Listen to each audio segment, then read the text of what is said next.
जय हिंद। अब next topic आ रहा है हमारे लिए इवेपोरेशन। आपने इवेपोरेशन कई बार डे टू डे लाइफ में देखा है। घर में मम्मी कपड़े सुखाती हैं, कपड़े सूख जाते हैं by the process of evaporation. काम वाली बाई या मम्मी घर में पोछा लगाती है, टाइल्स मार्बल सूख जाता है, अगेन इवेपोरेशन। आप नहा कर आए, आपका शरीर थोड़ा गीला था, थोड़ी देर बाद सूख गया, evaporation. So what is evaporation? बहुत सारे लोग इसकी डेफिनेशन बोल नहीं पाते बराबर, इसलिए आपको ध्यान देना है। The process of conversion, the process of conversion of liquid, the process of conversion of liquid to gas, the process of conversion of liquid to gas below its boiling point, below its boiling point is called evaporation। अब ध्यान दें, अगर यही definition मैं आपको class में पूछता तो कोई ना कोई एक स्टूडेंट ज़रूर कहता process of conversion of liquid to gas on heating. जैसे ही उसने ऑन हीटिंग कहा तो ये बॉइलिंग हो जाएगा, इवेपोरेशन नहीं। वाई? क्या टाइल्स को पोछा लगाने के बाद हम उसे हीट करते हैं? नो। क्या कपड़ों को सुखाने डालने के लिए क्या हम उसे हीट करते हैं? नो। क्या शरीर में जब हम लोग नहा के आते हैं पानी लगा होता है, क्या हीट करते हैं? नो। स्टिल बिना हीट किए इवेपोरेशन होता है। तो इवेपोरेशन का मतलब ही होता है कि किसी पर्टिकुलर जो है लिक्विड का कन्वर्शन क्या में होने वाला है? Gas below its boiling point. So process of conversion of liquid to gas, तो लिक्विड का गैस में कन्वर्शन होगा below its boiling point, boiling point के नीचे, इज कॉल्ड एज इवेपोरेशन। तो प्लीज रिमेंबर, काफ़ी इंपॉर्टेंट डेफिनेशन था, process of conversion of liquid to gas below its boiling point is called evaporation. अब आ रहा है यहाँ पे factors affecting evaporation, factors affecting evaporation। वो कौन कौन से फैक्टर्स हैं जो इवेपोरेशन को अफेक्ट करते हैं? आपको ऑलरेडी पता है, मैं जस्ट बताऊंगा तो ध्यान में आ ही जाएगा। पहला फैक्टर है लाइट। लाइट अगर ज़्यादा है तो नेचुरल है इवेपोरेशन भी ज़्यादा। सो यहाँ पे लाइट प्रोपोर्शनल टू इवेपोरेशन लिखा या evaporational proportional to light. So evaporation is directly proportional to light. अगर लाइट की क्वांटिटी ज़्यादा है तो इवेपोरेशन ज़्यादा, लाइट कम है तो इवेपोरेशन कम। दूसरा टेम्परेचर। अब evaporation is directly proportional to temperature. Summer में टेम्परेचर ज़्यादा है, आप देखोगे रेट ऑफ इवेपोरेशन भी ज़्यादा होता है। विंटर में या रेनी सीजन में टेम्परेचर कम है तो इवेपोरेशन भी कम। So evaporation is directly proportional to amount of light, evaporation is directly proportional to light. Third, wind, हवा का स्पीड। काम वाली बाई जैसे ही पोछा लगाती हैं फैन चालू कर देती है। वाई? ताकि जल्दी सूख जाए। Evaporation is also proportional to speed of wind. अगर हवा की स्पीड ज़्यादा है तो इवेपोरेशन ज़्यादा, हवा की स्पीड कम है तो इवेपोरेशन कम। अब लाइट का वापस एग्जाम्पल लेते हैं। घर में लाइट कम है, बाहर लाइट ज़्यादा है।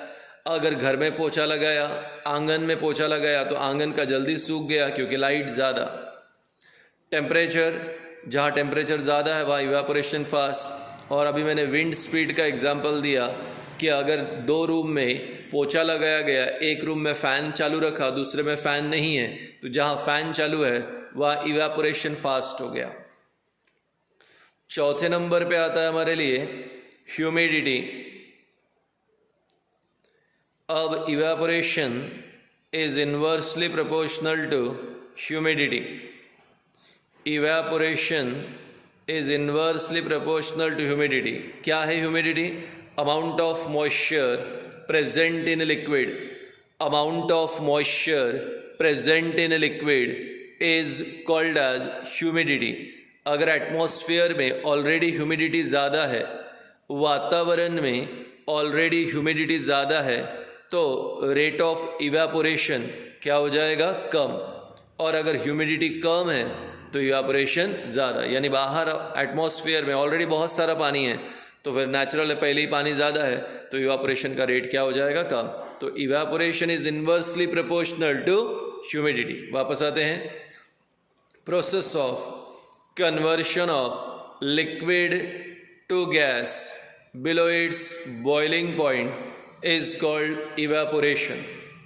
4 फैक्टर्स हैं जो इवेपोरेशन को अफेक्ट करते हैं।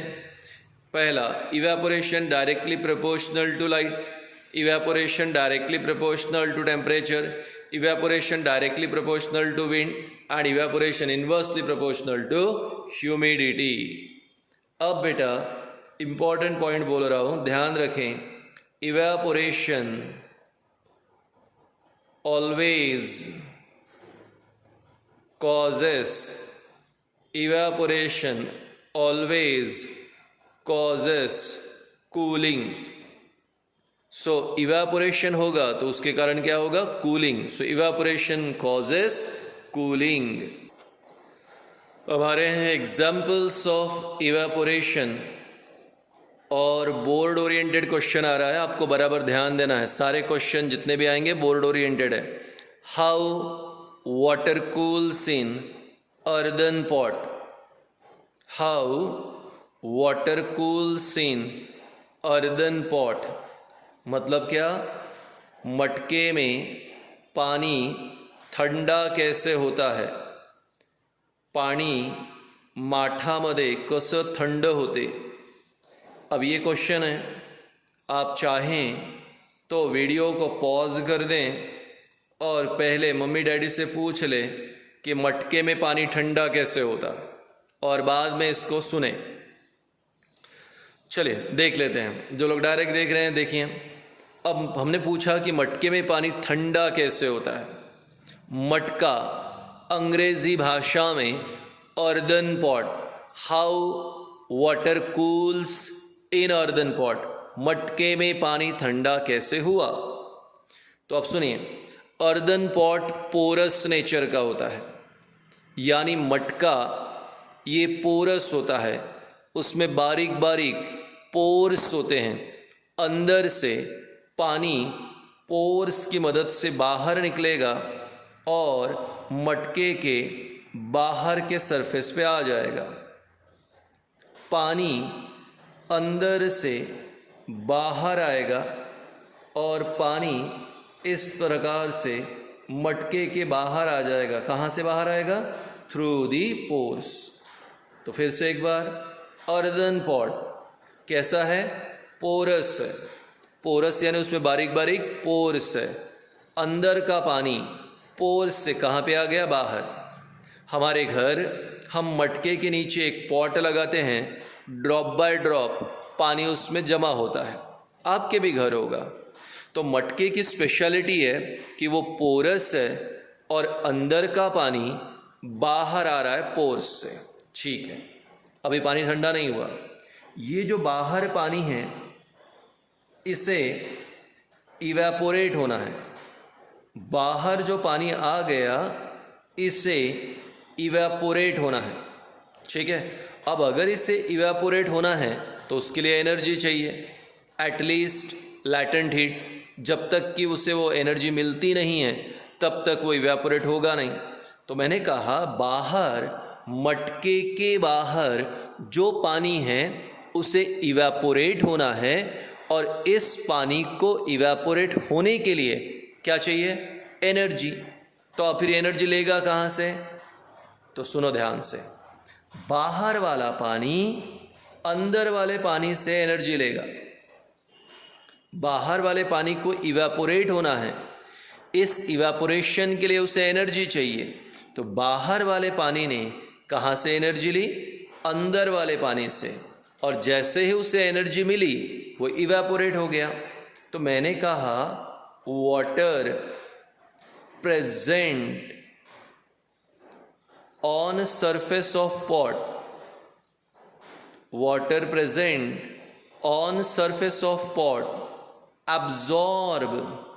absorb क्या? एनर्जी। कहाँ से? absorb energy from water, absorb energy from water, present inside the pot, present inside the pot। तो बाहर वाले पानी ने अंदर वाले पानी से एनर्जी ली और क्या हो गया? इवेपोरेट। करेक्ट। अब मेरा क्वेश्चन, जब अंदर वाले पानी से उसने एनर्जी ली, वो इवेपोरेट हो गया, तो मुझे बताओ अंदर के पानी की एनर्जी कम हो गई कि ज़्यादा? वापस, बाहर वाले पानी ने अंदर वाले पानी से एनर्जी ली और इवेपोरेट हो गया, तो अंदर के पानी की एनर्जी कम हुई कि ज़्यादा? तो आंसर है कम। As water inside the pot, as water inside the pot loses energy, as water inside the pot loses energy,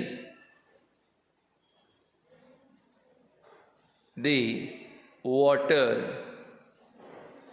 inside pot gets cool। अंदर के पानी की एनर्जी कम हो गई। अब अंदर के पानी की एनर्जी कम हो गई, मतलब अंदर का पानी कैसे हो गया? ठंडा।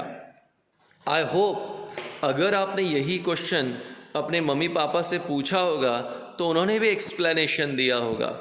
उनके एक्सप्लेनेशन को हमारे एक्सप्लेनेशन से टैली करना, अगर दोनों सेम हैं मतलब मम्मी पापा ने करेक्ट बताया था।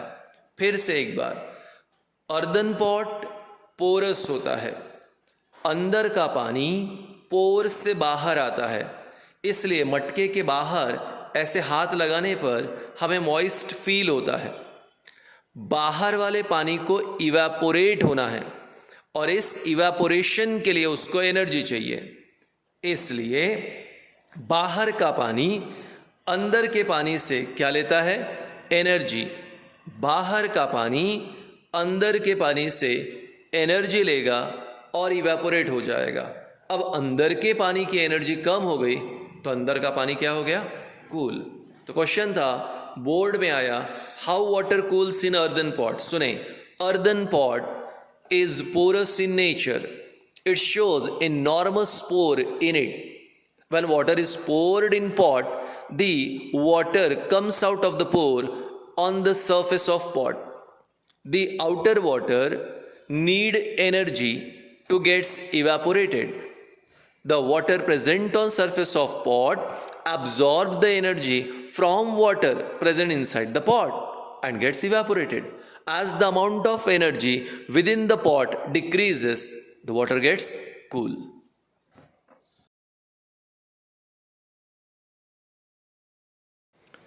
जय हिंद। अभी नेक्स्ट क्वेश्चन, मैंने पहले ही कहा था सारे क्वेश्चन बोर्ड ओरिएंटेड है।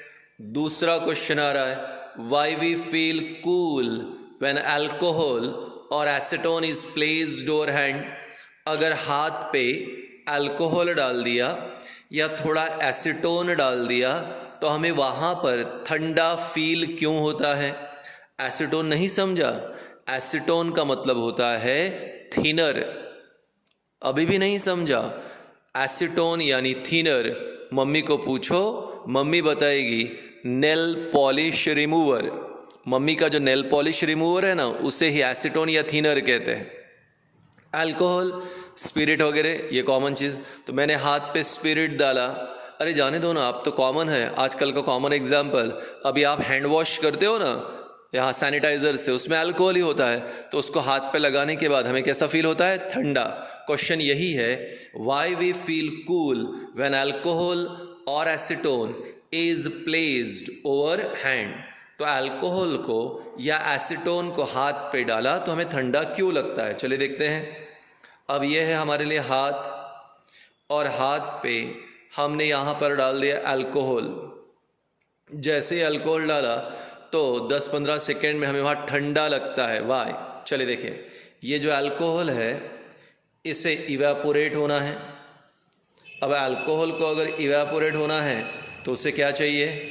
बराबर एनर्जी। अल्कोहल को इवेपोरेट होना है तो उसे चाहिए एनर्जी। अब अल्कोहल क्या करता? हमारे हाथ से एनर्जी एब्जॉर्ब करता है और इवेपोरेट हो जाएगा। जहाँ पे अल्कोहल है वो अल्कोहल हमारे हाथ के उस भाग से एनर्जी लेगा और इवेपोरेट हो जाएगा। तो बताओ हमारे हाथ की एनर्जी क्या हो गई? उस जगह पे कम। अब एनर्जी कम तो हमें किससे फील होता है? ठंडा। सो alcohol absorb energy. Alcohol absorb energy from hand and gets evaporated. तो अल्कोहल एनर्जी को एब्जॉर्ब करता है और हमारे हाथ से एनर्जी एब्जॉर्ब करेगा और क्या होगा? Evaporate. as amount of energy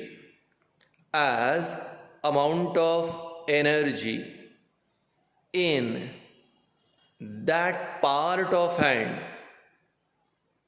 as amount of energy in that part of hand decreases.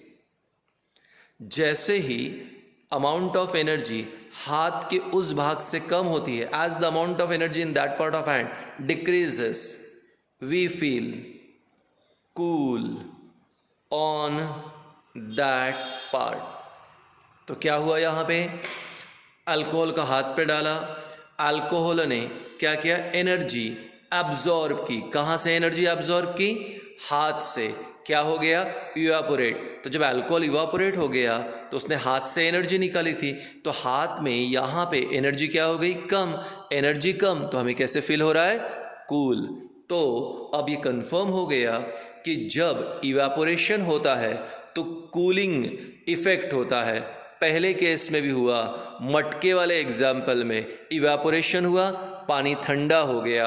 हाथ वाले एग्जाम्पल में हुआ, अल्कोहल इवेपोरेट हो गया, तो हमारे लिए हाथ पे कैसे फील हो रहा है? Cool. So when alcohol evaporate it absorbs the energy from hand.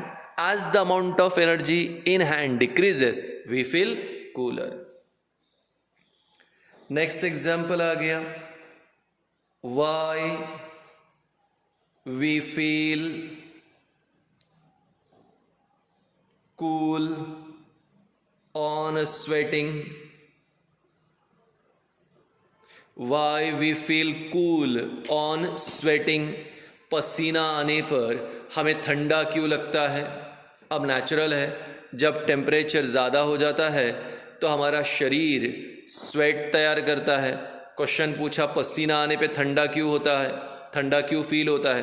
तो जैसे ही पसीना आएगा, स्वेटिंग होगा, तो स्वेट क्या एब्जॉर्ब करेगा? एनर्जी। शाबाश। Sweat absorb energy. कहाँ से एब्जॉर्ब करेगा? From skin. अब पसीना जो है आ गया, पसीने को क्या होना है? इवेपोरेट होना है। और स्वेट को अगर इवेपोरेट होना है तो क्या चाहिए? एनर्जी। तो स्वेट क्या कर रहा है? Sweat absorb energy. कहाँ से? From skin. अब मुझे बताओ, उसने स्किन से एनर्जी ली और इवेपोरेट हो गया, ठीक है? As amount of energy in skin decreases. Skin से एनर्जी उसने एब्जॉर्ब की, इवेपोरेट हो गया, तो स्किन की एनर्जी क्या हो गई? कम। As amount of energy in skin decreases we feel cool. तो जैसे ही पसीना आया हमें ठंडा फील होता है, हमें अच्छा लगता है, क्योंकि स्वेट आने पर, पसीना आने पर वो हमारे स्किन से एनर्जी एब्जॉर्ब करेगा, इवेपोरेट हो जाएगा। अब हमारे स्किन की एनर्जी कम हो गई तो हमें कैसा फील होगा? ठंडा। We feel cooler. जय हिंद। इवेपोरेशन टॉपिक चल रहा है और इस इवेपोरेशन में अब तक 3 एग्जाम्पल्स देख चुके हैं। How water cools in earthen pot. दूसरा एग्जाम्पल देखा हम लोगों ने यहाँ पर कि why we feel cool when alcohol और acetone is placed over hand and why we feel cool on sweating. अब आ रहा है चौथा, सारे बोर्ड ओरिएंटेड क्वेश्चन है। How desert cooler works. आज बहुत सारे घरों में कूलर लगा हुआ है और जो कूलर हमने लगाया है खिड़की में वो डेजर्ट कूलर है। हमें पूछा गया डेजर्ट कूलर कैसे काम करता है। चलिए देखते हैं। ये है एक्सटर्नल एटमॉस्फेयर, ये हो गया कूलर और ये है रूम। तो हमने यहाँ पे रूम के बाहर कूलर लगाया है। चलिए देखें। अब डेजर्ट कूलर की स्पेशलिटी तो आपको पता ही है कि डेजर्ट कूलर में ऊपर से नीचे की तरफ पानी गिरता है। तो डेजर्ट कूलर में चारों साइड से, चारों डायरेक्शन से, ऊपर से नीचे की तरफ पानी गिरता है। ओके। और जैसे ही कूलर का फैन घूमता है वो फैन बाहर से एयर को अपनी तरफ खींचेगा। सो बाहर की एक्सटर्नल एटमॉस्फेयर की एयर कूलर खींच रहा है। अब आप बताओ मुझे, बाहर का एटमॉस्फेयर वार्म है कि कूल है? आंसर करेक्ट है आपका, वार्म एयर। यानी हमारे घर के बाहर, हमारे रूम के बाहर जो एयर है वो कैसी है? वार्म एयर है। वो हवा गर्म है। ऐसी गर्म हवा को किसने खींचा है? कूलर ने खींचा है। कौन सा कूलर? Desert cooler. तो ऊपर से नीचे पानी गिर रहा है, डेजर्ट कूलर ने बाहर की गर्म हवा को खींचा। जैसे ही हवा कूलर के कांटेक्ट में आती है, अब कुछ तो भी होगा। ये जो पानी है, इस पानी को इवेपोरेट होना है। जो पानी गिर रहा है, इस गिरते हुए पानी को इवेपोरेट होना है। और अगर इस पानी को इवेपोरेट होना है तो उस पानी को क्या चाहिए? एनर्जी। अगर इस पानी को इवेपोरेट होना है तो इस पानी को चाहिए एनर्जी। तो ये पानी एक प्रकार का चोर है। ठीक है, मैंने कहा चोर है, ये चोरी करेगा। ठीक है, पानी चोरी करेगा। चलिए देखते हैं कैसे होगी चोरी। जैसे ही यहाँ पे गर्म हवा कूलर के अंदर आती है तो ये गिरता हुआ पानी, ये कूलर का पानी गर्म हवा से एनर्जी चुरा लेता है। क्या चुराया उसने? एनर्जी चुराई। कहाँ से चुराई? वार्म एयर से। तो गिरता हुआ पानी वार्म एयर से एनर्जी चुरा लेगा और क्या कर लेगा? इवेपोरेशन। तो water which is falling from cooler absorbs the energy from warm air and gets evaporated। तो पानी ने गर्म हवा से एनर्जी ली और इवेपोरेट हो गया। तो मुझे बताओ, गर्म हवा की एनर्जी क्या हो गई? कम। तो गर्म हवा की एनर्जी कम होगी। पहले वो गर्म थी, अब उसकी एनर्जी कौन चुरा लिया? गिरते हुए पानी ने।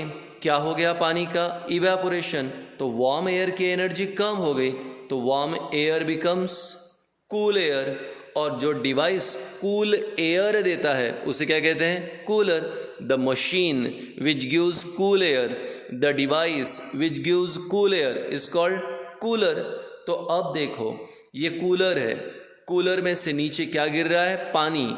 जैसे ही हमने फ़ैन चालू किया, फ़ैन ने किसे खींच लिया? वार्म एयर को। तो बाहर की गर्म हवा कूलर ने खींच ली। ओके, गर्म हवा किसके कांटेक्ट में आई? गिरते हुए पानी के। गिरते हुए पानी ने क्या किया? गिरते हुए पानी ने वार्म एयर की एनर्जी एब्जॉर्ब की और इवेपोरेट हो गया। वार्म एयर की एनर्जी कम हो गई तो warm air becomes cool air, and this cool air is thrown in the room. ठीक है, and the device which gives us cool air is called as cooler. तो अब ये कंफर्म हो गया। क्वेश्चन का आंसर कैसे लिखेंगे? How desert cooler work? Cooler shows, or desert cooler shows fall of water from its side. When we switch on the cooler, the fan absorbs the warm air from atmosphere. When warm air comes in contact with falling water, it absorbs the energy and gets evaporated. As the amount of energy from warm air gets decreases, warm air becomes cool.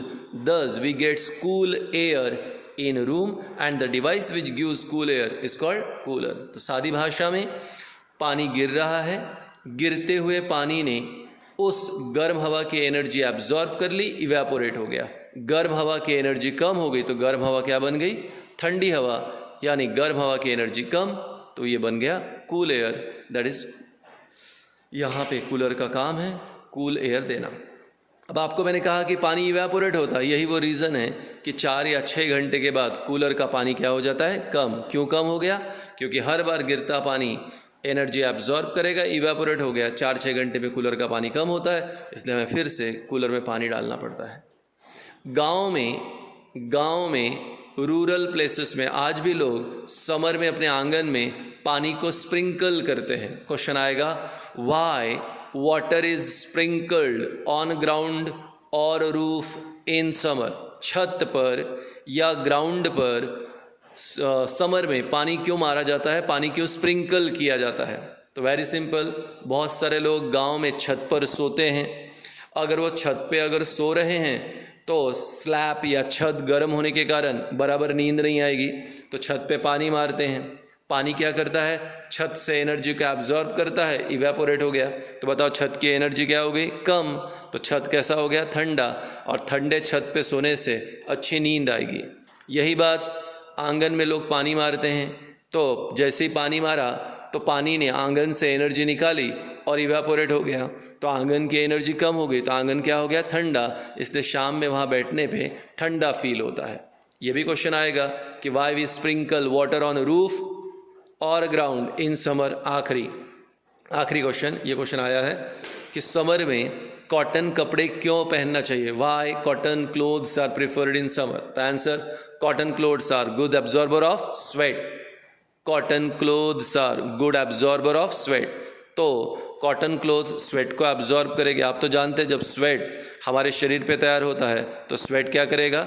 शरीर से energy absorb करेगा, और शरीर से energy निकली तो शरीर क्या होगा? ठंडा। तो कॉटन क्लोथ्स स्वेट को एब्जॉर्ब करेगा। स्वेट शरीर से एनर्जी एब्जॉर्ब करेगा। कॉटन क्लोथ स्वेट को एब्जॉर्ब करेगा। स्वेट शरीर से एनर्जी एब्जॉर्ब करेगा। शरीर की एनर्जी कम तो शरीर ठंडा। इस प्रकार कॉटन क्लोथ शरीर को ठंडा रखने में मदद करता है, इसलिए हमें कॉटन क्लोथ को प्रेफर करना चाहिए समर में। तो ये अलग अलग एग्जाम्पल्स थे। क्लासरूम में ज़्यादा बेटर तरीके से और एक्सप्लेन होगा, वीडियो में इतना ज़्यादा एक्सप्लेन नहीं होता, तो हम क्लासरूम में भी देखेंगे। तो इस प्रकार हमने देखा इवेपोरेशन कॉजेस कूलिंग। ठीक है, तो अब evaporation and different effects of cooling caused by evaporation.